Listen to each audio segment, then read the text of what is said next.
हमारी heroine bed पे बेहोश पड़ी हुई थी और उसका डैड उसके पास था। वो रो रहा था। वो कहता है नहीं, अगर तुम ही मुझे छोड़ के चली गई तो मेरा क्या होगा, ज्वेल प्लीज। तो हमारी सोचती है कि तो बहुत ज्यादा स्ट्रेंज है। मुझे ऐसा लगता है कि मेरे डैड मुझे बुला रहे हैं, लेकिन कभी भी मैंने उनको ऐसा नहीं देखा। और ऐसा लगता है वो रो रहे हैं, लेकिन कैसे? वो तो मेरी फिक्र करते नहीं है, मेरे लिए रोएंगे क्यों? और तभी उसकी आंख खुलती है और उसका सर बहुत ज्यादा दर्द कर रहा था। वो सोचती है मेरा सर, कितना अजीब ख्वाब था ना कि डैड मेरे लिए रो रहे हैं। तो तभी डॉक्टर उसके पास आता है। वो कहते हैं माय लेडी आप ठीक तो हैं? वो कहती है एलन। वो कहता है आपको आइडिया भी है हम कितना परेशान हो गए थे, हर कोई की तरह परेशान हो गया था। और वो सोचती है ये अपेरेंस से ऐसा नहीं लगता, लेकिन ये बहुत ज़्यादा हाई स्किल डॉक्टर है। तो हमारी सोचती है आई गेस मैं बेहोश हो गई थी। वो कहती है मैं कितनी देर तक बेहोश रही थी? वो कहता है 4 दिन। आप 4 दिनों तक बेहोश थी? वो कहती है क्या 4 दिन, इतनी ज़्यादा? तो उसकी मेड उसके पास आती है। वो कहती है आप ठीक तो हैं माई लेडी? और वो कहती है सब लोग। और जब वहाँ पर देखती है तो वहाँ बहुत ज़्यादा गिफ्ट पड़े हुए थे। वो कहते हैं ये क्या है? और उन गिफ्ट पे लिखा हुआ था प्लीज़ जल्दी से रिकवर हो जाए माई लेडी। वो कहती है ये सारी की सारी चीज़ें किसने भेजी हैं? तो उसकी मेट कहती है ये सारी की सारी चीज़ें इंपॉर्टेंट फैमिलीज की लेडी ने भेजी है। जब उनको पता चला कि आप बेहोश हो गई हैं तो उन्होंने आपकी रिकवरी के लिए सब कुछ भेजा। तो हमारी सोचती है क्या मेरे तो कोई फ्रेंड्स ही नहीं थे, ये किसने भेज दिया? तो तभी दरवाजा खुलता है और वहाँ से ड्यूक आता है और हमारी उसको देखती है। तो वो कहती है क्या फादर? तो उसके पास आता है और उसका माथा चेक करता है। वो कहता है तो तुम उठ गई है ना? तो हमारी सोचती है क्या मैं अभी भी ख्वाब देख रही हूँ, फादर मेरी फिक्र कर रहे हैं। लेकिन तभी उसका डैड कहता है रेस्ट करना और वहाँ चला जाता है। और वो उसको जाते हुए देख रही थी। वो सोचती है जैसे ही मैंने सोचा था वो जल्दी चले गए और मुझे अपनी होप्स इतनी तरह बुलंद नहीं करनी चाहिए। और वो सोचती है मेरे डैड तो कोल्ड ब्लडेड है, वो अपनी बीमार बेटी के लिए फिक्र नहीं करेंगे। और मुझे लगता है कि शायद वो यहाँ पर सिर्फ इसलिए आए हैं ताकि लोग उनके बारे में बातें ना करें। तो मुझे लगता है वो मेरी फिक्र नहीं करते। और उसके पास सीन रहता है और हमें अगले दिन का सीन दिखा रहता है। और तब हमें हमारी हीरोइन दिखा जाती है। वो सोचती है ये सारे फ्लावर्स और लेटर मुझे सिर्फ इसलिए भेजे गए क्योंकि मेरे फादर की रेपुटेशन बहुत ज़्यादा बड़ी है और उनमें से कोई भी मेरे बारे में फिक्रमंद नहीं था। और वो सोचती है एज एक्सपेक्टेड मेरे फादर के पैसों के बिना तो मैं कुछ भी नहीं हूँ। और वो तो रोने वाली हो गई थी।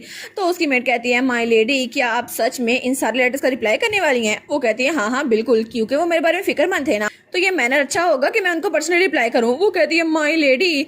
तो हमारी सोचती है मुझे सबसे पहले अपनी रेपुटेशन के साथ स्टार्ट करना होगा क्योंकि अभी तक मेरा इमेज बहुत ज़्यादा बुरा बना है, तो मुझे उन सारी चीज़ों को ख़त्म करना होगा। तो मेट्स कहती है लेडी जुवेलियन वो पढ़ रही हैं और वो तो सच में पढ़ रही थी। वो कहती है वो स्टडी कर रही है। तो हमारी सोचती है और उसके बाद मुझे स्टडी करनी होगी क्योंकि फादर वो अपनी ड्यूबडम मुझे नहीं सौंपने वाले, तो मुझे कुछ ना कुछ सीखना होगा ताकि जो भी पैसे मुझे मिले उनको इस्तेमाल करने का तरीका पता हो। और उसके बाद उसने तैयारी शुरू कर दी थी अपने डैड से इंडिपेंडेंट बनने की। लेकिन वो कहती है स्टडी कितनी ज़रा बोरिंग है ना, और उसके पास तो बहुत ज़्यादा बुक्स थी। वो कहती है सच में मैं इतनी देर तक स्टडी से पीछे भागती रही और अब मुझे लगता है मैं 10 साल की बच्ची बन गई हूँ, मुझे तो कुछ पढ़ना ही नहीं आ रहा। और तब वो कहती है ठीक है मुझे बस वहाँ जाना है और इंडिपेंडेंट बनना है, ठीक है मुझे ये करना ही पड़ेगा। लेकिन जब वो दरवाज़ा खोलती है तो वहाँ पर उसका डैड बैठा हुआ था स्टडी में। वो कहती है क्या डैड? वो तो बहुत घबरा गई थी और बुक्स उसके हाथ से नीचे गिर रही थी। वो कहती है फादर गुड मॉर्निंग। और वो सोचती है मुझे लगा नहीं था कि फादर लाइब्रेरी में होंगे। तो उसका डैड कहता है ये गुड मॉर्निंग नहीं है, ये आफ्टरनून है।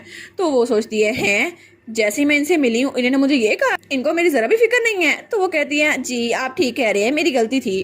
तो तब वो उसकी बुक्स को देखता है। वो कहता है ये टेरिटरी मैनेजमेंट पे है ना, और उसको घुरी जा रहा था। तो हमारी सोचती है ये तो सिर्फ अपनी आंखों से ये कह रहा है कि तुम्हारे जैसी बेवकूफ़ आखिर इसको कैसे पढ़ सकती है। तो तब वो कहती है जी मैं सोच रही थी कि इसको पढ़ लूँ। तो वो सोचती है क्या इनको ये लग रहा है कि मैं इस स्टेट को ओवरटेक कर लूंगी। वो कहती है मैं तो बस क्यूरियस हो रही थी, इसके अलावा कोई वजह नहीं है। तो तब वहाँ पे वो स्माइल करती है। तो वो कहता है ज्वेलियन। तो वो कहती है जी। तो वो कहता है बैठ जाओ। तो तब वो वहाँ बैठने लगती है और उसे याद आता है जब डॉक्टर ने कहा था आपको स्ट्रेस नहीं लेना, रिलैक्स रहना है। वो सोचती है मैं कैसे रिलैक्स रह सकती हूँ, मेरा तो दिल जल रहा है, ऐसे मैं तो बिल्कुल रिलैक्स नहीं रह सकती। और मुझे लगा था अगर मैं स्माइल करूंगी तो वो कन्विंस हो जाएगी, लेकिन ये तो बहुत ज़्यादा हार्ड है और इस तरह तो मेरी तबीयत और ख़राब हो जाएगी। तो तब वो कहता है क्या तुम्हें पता है कि 3 एलिमेंट्स कौन से हैं जो मीनार को बनाते हैं? वो कहती है क्या फादर मुझसे सवाल पूछ रहे हैं? तो तब वो जवाब दे देती है। वो कहती है लैंड को स्टैब्लिश करना, पब्लिक ऑर्डर को मेंटेन करना और इसके अलावा कोई भी मसला हो तो उसको हैंडल करना। वो कहता है वेरी गुड। वो कहती है जी मैंने पूरी बुक पढ़ी थी। तो वो कहता है अच्छा ठीक है तुम्हें इस बारे में पता है? तो वो कहती है क्या किस बारे में? तो तब उस पर सवाल से सवाल किया जा रहा था और पूरा घंटा उनका तो क्विज सेशन ही खत्म नहीं हो रहा था। वो कहती है क्या आखिर ये क्विज टाइम कैसे आ गया? तो वो कहता है तुम्हें इस बारे में क्या लगता है? वो सोचती है फादर आखिर आप मेरे साथ ऐसा कैसे कर सकते हैं? और उसके बाद 1 घंटा और गुजर गया था और उससे सवाल किया जा रहा था। वो सोचती है ये खत्म कब होने वाला है? तभी 1 घंटा और गुजर गया था और फिर वहाँ पर कोई आता है। वो कहता है माय लॉर्ड आपका एक गेस्ट आया है। वो कहती है फ्रीडम फाइनली। तो उसका डैड को देखता है और फिर हमारी हीरोइन एक बुक पढ़ रही थी वो सोचती है उप्स, मुझे आई कांटेक्ट को अवॉइड करना चाहिए ताकि फादर वो मेरी तरफ और ना देखे और मुझे और सवाल ना देके चले जाए। तो तब वो स्माइल करता है और फिर एक बुक मोटी सारी उसके सामने रखता है। वो कहता है इसको पढ़ो। वो कहती है क्या इसको पढ़ूं? और वो बुक तो उसको बहुत ज्यादा मोटी लग रही थी। वो कहती है क्या अब मुझे इसे पढ़ना पड़ेगा? लेकिन फादर ये बुक तो स्ट्रेटजी और टैक्टिक्स पे है, अब मैं इसको पढ़ती रहूंगी। और उसके बाद तो वो उसको पढ़ पढ़ के बेहाल हो गई थी। वो कहती है मुझे 3 वॉल्यूम और पढ़ने हैं, लेकिन पता नहीं क्यों मैं एग्जैक्टली इसको पढ़ नहीं सकती। फादर ने ये मुझे दे दी है।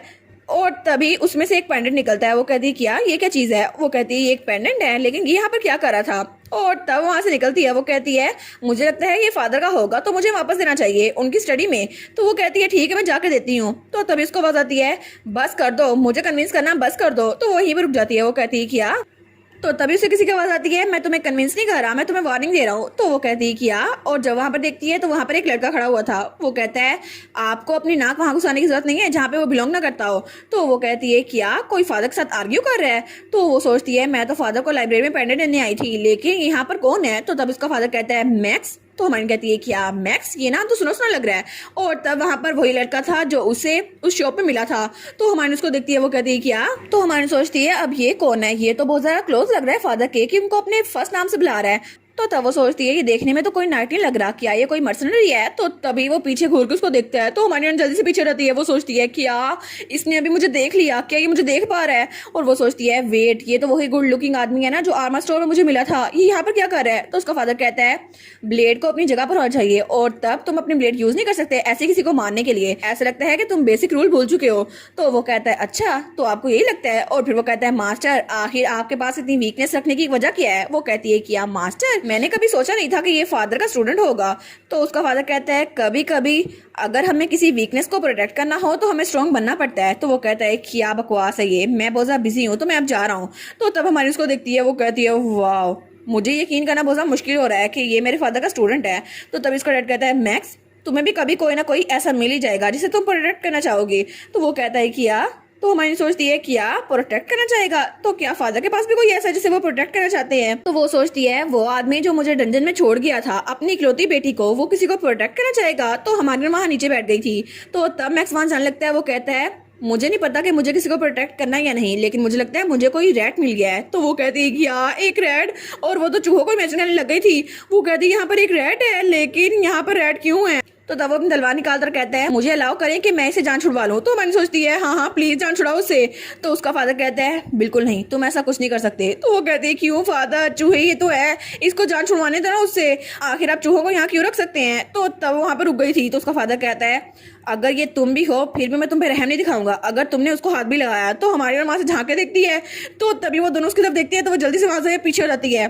तो तब हमारे वहां से भाग रही थी। वो सोचती है आई गेस मुझे वापस आना चाहिए, मेरी लाइफ बहुत ज्यादा प्रीशियस है ना, और मैं उनको पेंडेंट बाद में दे दूंगी। और चूहे यहाँ पर चूहे क्या कर रहे थे? और जल्दी से वहां जा रही थी। तो तब उसका फादर वहां पर देखता है और उसके बाद वो कहता है मैक्स क्या सच में तुम मेरी बेटी को ये नाम से बुलाने वाले हो? तुम्हें क्या लगता है वो किस तरह का इंसान है? वो कहता है वेल बहुत ज्यादा अंधेरा था तो मैं देख नहीं पाया। वो सोचता है मुझे लगता है कि यहाँ पे इस वक्त सेंसिटिव यही हो रहा है। और तब उसका फादर सोचता है 10 साल हो गए जब से मैंने इसे ब्लेड की ट्रेनिंग देना स्टार्ट की है, और उसने कहा था आज से मैं तुम्हें ब्लेड की टीचिंग देना स्टार्ट करूंगा, तो तुम्हें अपने आप जिंदा रहने के लिए सीखना होगा कैसे जिंदा रहते हैं। और तब उसे ट्रेनिंग दे रहा था। वो कहता है फिर से एक बार फिर से तुम्हें फिर से कोशिश करनी होगी। और मैक्स तो बहुत ज्यादा ट्रेनिंग कर रहा था। वो सोचता है मुझे लगा था कि ये बिल्कुल भी टिक नहीं पाएगा, लेकिन अब ये बहुत ज्यादा कोल्ड और स्ट्रिक्ट बन गया है। तो तब मैक्स सोचता है ये तो अपना गार्ड डाउन रखते हैं जब भी वो यहाँ पर होती है। तो हमारे उनका डैड कहता है वो मेरी बेटी है, मुझे उसे प्रोटेक्ट करना ही होगा। तो वो कहता है अच्छा ज्वेल है ना? तो तब ड्यूक स्माइल करता है और कहता है बिल्कुल मेरी बेटी मेरे लिए बहुत ज्यादा प्रीशियस है।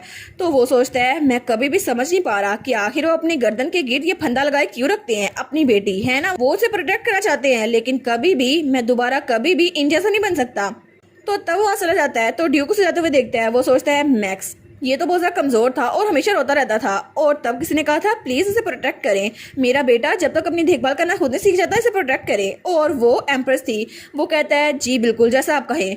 तो तभी मैक्स रोते हुए कहता है योर मैजेस्टी। तो एम्प्रेस कहती है मैक्स तुम्हें जिंदा रहना ही होगा। और उसके बाद उसकी मॉम वो गुजर गई थी और मैक्स तब बहुत ज्यादा छोटा था। और तभी कोई बातें कर रहा था।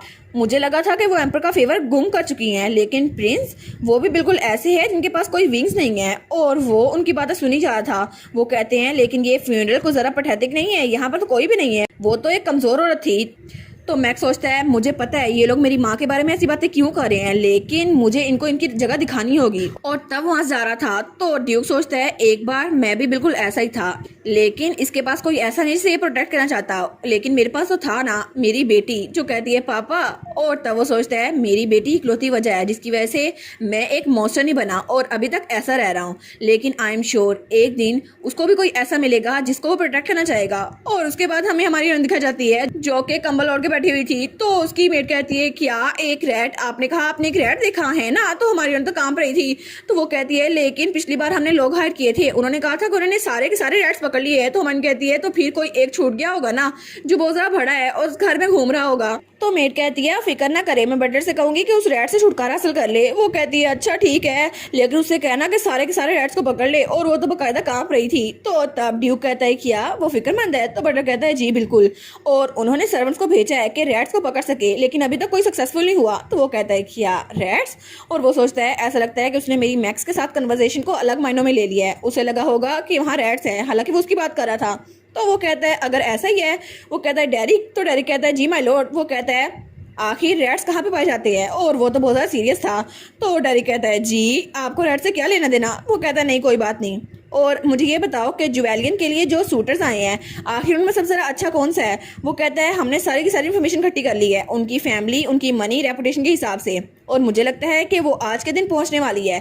तो तब वो कहता है लेकिन सर मिकाइल ने एक और लेटर भेजा है। तो वो कहता है क्या मिकाइल, और तब वो बड़ा गुस्से में आ गया था। वो कहता है आखिर अब वो बास्टर मेरी बेटी से क्या चाहता है, अब उसको लेटर क्यों भेज रहा है, उसे पता नहीं है मेरी बेटी इसके साथ ब्रेकअप कर चुकी है, तो दोबारा से लेटर भेजने का क्या फ़ायदा, वो अब जाहिर क्या करना चाहता है।